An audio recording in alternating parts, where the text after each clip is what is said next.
The clock was ticking. In just a few hours, Eleanor Hayes was scheduled to walk her final steps. But when the warden asked her for a last request, she didn't ask for food, a priest, or even a phone call. She simply said, "I want to see Ruby, my dog." The room went quiet. A dog wasn't exactly on the list of approved requests for a woman on death row. But Eleanor wasn't begging for forgiveness, nor trying to run from her fate. She only wanted to look one more time at the only being who had ever loved her without conditions. That morning, the penitentiary felt tense. The guards avoided eye contact. The halls echoed louder than usual. Even the fluorescent lights buzzed like they understood what the day meant. Eleanor sat on the edge of her bunk, fingers intertwined, breathing slowly. She no longer looked like the fiery woman who had entered the prison 6 years earlier. Time had softened her. Regret had carved quietness into her bones. The staff reviewed her record. Spotless, no fights, no trouble, no attempts to escape, and in the personal file, dog, Ruby, golden retriever. Seized during arrest. After a long discussion, the warden finally agreed. Strict rules, 10 minutes, only in the yard.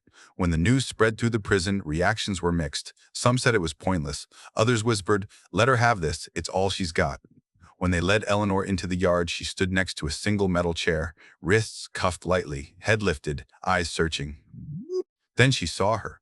Ruby came trotting through the far gate, her fur a little duller, her steps a little slower, but her eyes were the same. Bright, trusting, filled with recognition. The moment Ruby spotted Eleanor, her tail started wagging so hard her whole body shook. The officers loosened the leash. Ruby ran. Eleanor dropped to her knees just in time for the dog to crash into her arms, whining, pawing, pressing her head against Eleanor's chest as if trying to hold her together. For several precious seconds, the prison disappeared. No execution date, no charges, just a woman and her dog breathing in the same air again. But then, Ruby stiffened. Her tail stopped, her ears lifted. Her body angled towards someone standing near the yard entrance. Officer Hale, quiet, always distant. The man who rarely spoke to anyone. Ruby began to growl, low, deep, vibrating through Eleanor's arm. The guards exchanged glances. "Control your dog," one muttered. Eleanor placed a gentle hand on Ruby's neck. "Hey, easy, sweetheart." Officer Morales, one of the few guards who had treated Eleanor kindly, stepped closer. "She ever act like this?" he asked quietly. "Never," Eleanor replied. "Ruby doesn't growl unless something is very, very wrong." Morales frowned. "Hale was on duty the night you were arrested, but I've never seen his report. It's missing from the file." Before Eleanor could react, Hale turned and walked away quickly, too quickly. Ruby lunged against the leash, barking after him, furs standing up. The warden, watching from the tower, called down, "What's happening?" No one had an answer. But the energy in the yard had changed. This wasn't just a visit anymore. Something old, something hidden, was waking up. Later that afternoon, Eleanor was escorted to a small interview room.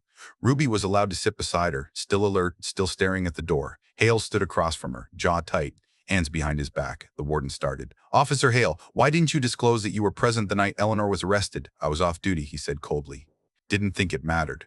Ruby erupted into angry barking, sharp and immediate, like she recognized the sound of a lie. Morales stepped forward. "That's interesting," he said, lowering his voice, "because a new witness came in today, claims they saw someone who looked exactly like you leaving Eleanor's house minutes before the police arrived." "We're reopening the case. Her execution is on hold." Eleanor's breath trembled. Not freedom, but a spark of hope. Hale's face twisted, but there was nothing he could do. Over the next few weeks, everything changed. A fingerprint review, a missing piece of evidence, new statements. It all pointed to the same person, Officer Hale. He had been at the scene. He had tampered with evidence. He had framed Eleanor.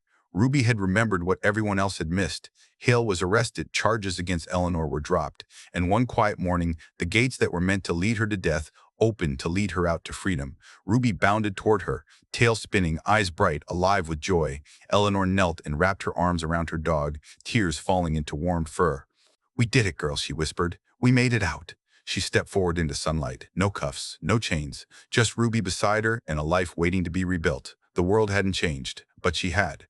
Because sometimes the truth doesn't come from lawyers or courtrooms. Sometimes it comes from the one soul who loved you enough to never forget. If this story moved you, please like, share, and subscribe. Stay with us for more heartwarming, unbelievable tales of courage, loyalty, and second chances. Your next journey begins right now on the screen in front of